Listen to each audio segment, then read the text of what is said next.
அனைவருக்கும் அண்ணா சீரியலின் சுவாரஸ்யமான கதைப்பகுதி. பாக்கியத்துக்கு கேன்சர். உண்மை தெரிந்து உடைந்து போன பரணி சண்முகம். இசக்கி பரணியிடம் பாக்கியத்துக்கு கேன்சர் இருப்பதை கூறிய நிலையில் இன்று அண்ணா சீரியலில் என்ன நடக்கப் போகின்றது என்பதை பார்க்கலாம்.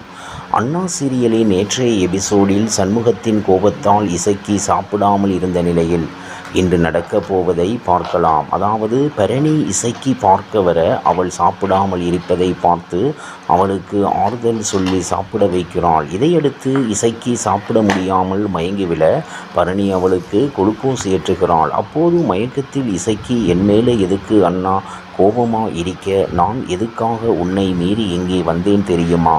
அத்தைக்காகத்தான். அத்தைக்கு மூளையில் ஏதோ கட்டி இருக்கான் என்று புலம்ப இதை கேட்ட பரணி அதிர்ச்சி அடைகிறாள்.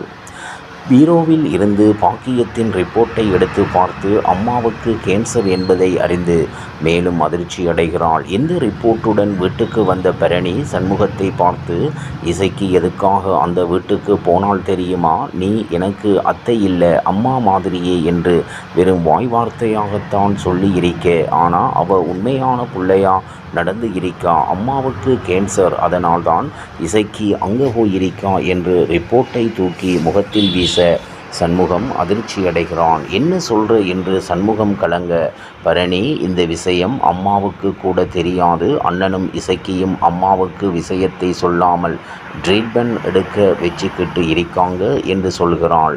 சண்முகம் உடனே அத்தையை பார்க்கணும் என்று கிளம்பி சௌந்தரபாண்டி வீட்டுக்கு வந்து காலிங் பெல் அடிக்க சௌந்தரபாண்டி கதவை திறக்க பரணி அவருக்கு விஷயம் தெரியாது என கண்ணை காட்டுகிறாள்.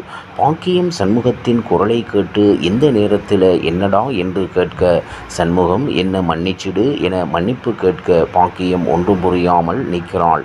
இப்படியான நிலையில் அடுத்து நடக்கப் போவது என்ன என்பது குறித்து பார்க்கலாம். இவ்வாறாக அண்ணா சீரியலின் சுவாரஸ்யமான கதைப்பகுதி செல்கிறது. இனி சுவாரஸ்யம் உங்களை காத்திருக்கிறது. மீண்டும் சந்திப்போம்.